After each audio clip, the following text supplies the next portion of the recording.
ಇವತ್ತಿನ ಜನಪ್ರಿಯ ಟ್ರಸ್ಟಿನ ದಶಮಾನೋತ್ಸವದ ಅಂಗವಾಗಿ ಏರ್ಪಾಟಾಗಿರುವಂತಹ ಒಂದು ದಿವ್ಯವಾಗಿರುವಂತಹ ಸಭೆಯಲ್ಲಿ ನಾವು ಇದ್ದೇವೆ.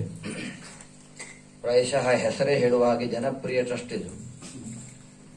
ಜನರನ್ನ ಪ್ರೀತಿಗೊಳಿಸುವುದಕ್ಕಾಗಿ ಪ್ರೀತಿಯಿಂದ ಮುಂದೆ ಸಾಗುತ್ತಾ ಇದ್ದಾಗ ಆ ಜನಪ್ರಿಯ ಟ್ರಸ್ಟ್ ಎನ್ನುವುದಕ್ಕೆ ಒಂದು ಅರ್ಥ ಬರುತ್ತದೆ ಅಂತ ನನ್ನ ಭಾವನೆ. ಆ ದೆಸೆಯಲ್ಲಿ ಆ ದಿಕ್ಕಿನಲ್ಲಿ ನಮ್ಮ ಮಹೇಶ್ ಭಟ್ರವರು ಸುಮಾರು 10 ವರ್ಷಗಳಿಂದ ಪ್ರಯತ್ನವನ್ನು ಮಾಡ್ತಾ ಇದ್ದಾರೆ. ಸಾಮಾನ್ಯವಾಗಿ ಈ ಸಂಘಟನೆ ಮತ್ತು ಟ್ರಸ್ಟ್ ಎಲ್ಲ ಏನಿದೆಯೋ ಅದು ಅತ್ಯಂತ ಕಷ್ಟ ಸಾಧ್ಯವಾಗಿರುವಂತಹದ್ದು. ಯಾಕೆಂತ ಕೇಳಿದರೆ ಇದನ್ನ ಹೀಗೆ ಮಾಡುವುದು ಬಹಳ ಸುಲಭ, ನಡೆಸಿಕೊಂಡು ಹೋಗುವಂತಹದ್ದು ಅತ್ಯಂತ ಕಷ್ಟದಾಯಕವಾಗಿರುವಂತಹದ್ದು. ನಾವು ಸಾಮಾನ್ಯವಾಗಿ ಅನೇಕ ಸಂಘಟನೆ ನಾವು ನೋಡ್ತೇವೆ. ಒಂದು ಕಡೆಯಲ್ಲಿ ನಾಟಕ ಇದೆ ಅಂತ ಹೇಳಿದ್ರೆ ಕಿಕ್ಕಿರಿದ ಜನಸಮೂಹನ ನಾವು ನೋಡ್ತೇವೆ. ಇನ್ನೊಂದು ಕಡೆಯಲ್ಲಿ ಪ್ರಸಿದ್ಧವಾಗಿರುವಂತಹ ಅರ್ಥಧಾರಗಳಿಂದ ಯಕ್ಷಗಾನ ಪ್ರಸಂಗ ಇದೆ ಅಂತ ಹೇಳಿದ್ರೆ ಸಾಮಾನ್ಯವಾಗಿ ನೋಡ್ತೇವೆ ಜನರನ್ನ. ಇನ್ನೊಂದು ಕಡೆ ಯಕ್ಷಗಾನ ಆಟ ಇದೆ ಅಂತ ಹೇಳಿದ್ರೆ ಇನ್ನೂ ಜನರನ್ನು ನಾವು ನೋಡ್ತೇವೆ. ಈ ರೀತಿಯಾಗಿರುವಂತಹ ಕಾರ್ಯಕ್ರಮ ಇದೆ ಅಂತ ಹೇಳಿದ್ರೆ ಈ ರೀತಿಯಲ್ಲಿ ಅಲ್ಪವಾಗಿರುವಂತಹ ನಾವು ನೋಡ್ತೇವೆ. ಇದರ ಮೇಲೆ ನಮಗೆ ಅರ್ಥವಾಗ್ತದೆ ಇವತ್ತಿನ ಒಂದು ಜನಸಮೂಹದ ಬುದ್ಧಿಮಟ್ಟ ಯಾವ ರೀತಿಯಲ್ಲಿ ಇದೆ ಅಂತ ಕೇಳಿದ್ರೆ ಮಧ್ಯಮ ತರಗತಿಯಲ್ಲಿ ಹೋಗ್ತಾ ಇದೆ ಅಂತ ನಾವು ಭಾವಿಸಿಕೊಳ್ಬೇಕು.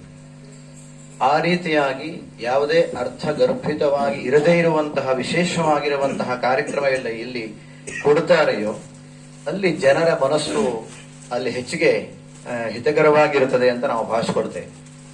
ಆದರೆ ಇದಕ್ಕೂ ಕೂಡ ಒಂದು ಅರ್ಥ ಉಂಟು, ಮೌಲ್ಯ ಉಂಟು. ಕೇವಲ 15-20 ಜನ ಇದ್ದರೂ ಕೂಡ ಆ 20 ಜನರ ಸಮೂಹ ಎನ್ನುವಂತಹದ್ದು ಒಂದು ಈ ಜನಪ್ರಿಯ ಟ್ರಸ್ಟಿಗೆ ಒಂದು ಹಿತದಾಯಕವಾಗಿರುವಂತಹ ಗುಣವನ್ನು ಅದು ಮುಂದಿನ ದಿವಸದಲ್ಲಿ ಕೊಡ್ತದೆ ಎನ್ನುವುದಾಗಿ ನಾನು ಭಾವಿಸಿಕೊಂಡಿದ್ದೇನೆ. ಆ ಒಂದು ದೆಸೆಯಲ್ಲಿ ಇವರ ಒಂದು ಪ್ರಯತ್ನ ಏನಿದೆಯೋ ಪ್ರಾಯಶಃ ಕಳೆದ ವರ್ಷ ಇರಬೇಕು ಅಥವಾ ಅದಕ್ಕೂ ಹಿಂದಿನ ವರ್ಷ ಇರಬೇಕು, ಇದೇ ಸ್ಥಳದಲ್ಲಿ ನಾನೊಂದು ಯಕ್ಷಗಾನ ತಾಳಮದ್ದಲೆ ಬರಿದ್ದೇನೆ. ಇದೇ ಟ್ರಸ್ಟಿನ ಶ್ರವಣಕುಮಾರ ಅಂತ ನನ್ನ ನೆನಪು. ಆವತ್ತಿನ ಒಂದು 2-3 ಜನಪ್ರಿಯ ಭಾಗವತ ಬಂದಿದ್ದಾರೆ. 2-3 ತಾಸಿನ ಆವತ್ತಿನ ಕಾರ್ಯಕ್ರಮ ಅತ್ಯಂತ ಚಂದವಾಗಿ ಮೂಡಿ ಬಂತು. ಇನ್ನೂ 25 ಜನ ಹೆಚ್ಚಿದ್ರು ಅವರು. ಅಂತ ಒಂದು ಸಂಘಟನೆ ಆಗಾಗ ಅಲ್ಲಲ್ಲಿ ಆಗತಾ ಇದ್ದರೆ ನಾವು ಕೂಡ ಸಂತೋಷ. ಇವತ್ತು ನಾವು ನೋಡ್ತಾ ಇದ್ದೇವೆ, ಇದು ಒಂದು ಒಳ್ಳೆಯ ಒಂದು ಅವಕಾಶವನ್ನ ಕೊಡುವಂತಹ ಒಂದು ಕಾರ್ಯಕ್ರಮ ಅಂತ ನಾನು ಭಾವಿಸಿಕೊಂಡಿದ್ದೇನೆ. ಈ ರೀತಿ ಮೇಲೆ ಸೇರಿಸಬೇಕು. ಇವತ್ತು ಹಿರಿಯವರಾಗಿರುವಂತಹ ಗಣಪತಿ ಭಾಗವತರಿದ್ದಾರೆ, ಆಮೇಲೆ ನರಸಿಂಹ ಭಟ್ರಿದ್ದಾರೆ, ಆಮೇಲೆ ಅನಂತ ಭಾಗವತರಿದ್ದಾರೆ, ಚಂದ್ರಶೇಖರ ಭಾಗವತರಿದ್ದಾರೆ. ಈ ರೀತಿಯಾಗಿರುವಂತಹ ಮೇಳ ಇದ್ದಾಗ ಈ ಸಣ್ಣವರಾಗಿ ನಾವು ಕಲಿತಾ ಇರುವಂತವ್ರು ಯಾವ ರೀತಿ ನಾವು ನುಡಿಸಬೇಕು. ಗಣಪತಿ ಭಟ್ಟರ ಎಡಗಡೆಯಲ್ಲಿ ಕೂತ್ಕೊಂಡು ಒಂದು ಪದ್ಯ ನಾನು ಹೇಳ್ತೇನೆ ಅಂತ ಹೇಳಿದ್ರೆ ಅದು ಒಂದು ಅವನಿಗೆ ಅರ್ಥಗಾರಿಕೆ ಬೇಕು, ಅವನಿಗೆ ಯತಿಗಾರಿಕೆ ಬೇಕು. ಆ ರೀತಿಯಾಗಿರುವಂತಹ ಒಂದು ಹೆಮ್ಮೆಯ ವಿಷಯ ನಾವು ಇವತ್ತು ನೋಡ್ತಾ ಇದ್ದೇವೆ. ಹಾಗೆ ಆ ರೀತಿ ಸಂಘಟನೆ ಆಗಬೇಕು.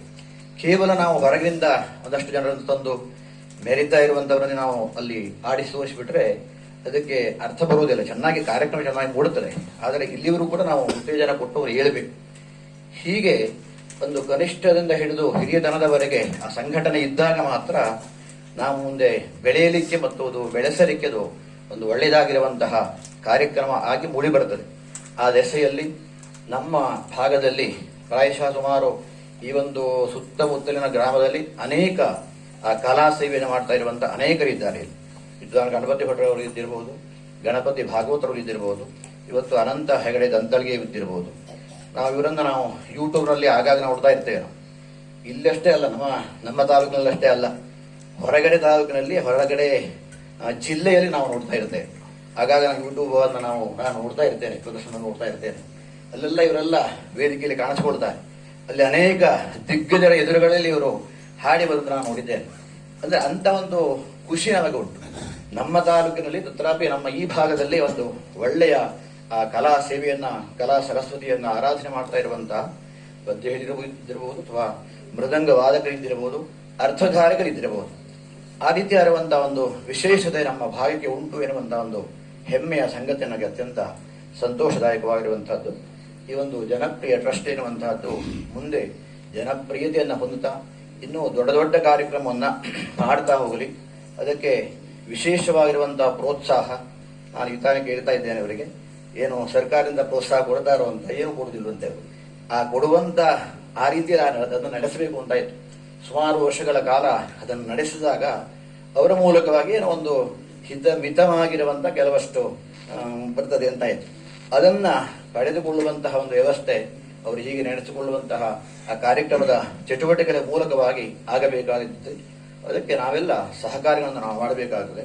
ಸಹಕಾರ ಅಂದ್ರೆ ಅಷ್ಟೇ ಅವರು ಕಾರ್ಯಕ್ರಮವನ್ನು ನಡೆಸಿದಾಗ ಬಂದು ಸ್ವಲ್ಪ ಹೊತ್ತು ಕೂತ್ಕೊಂಡು ಕೇಳುವಂತಹ ಒಂದು ಬುದ್ಧಿನ ತಂದುಕೊಳ್ಬೇಕು.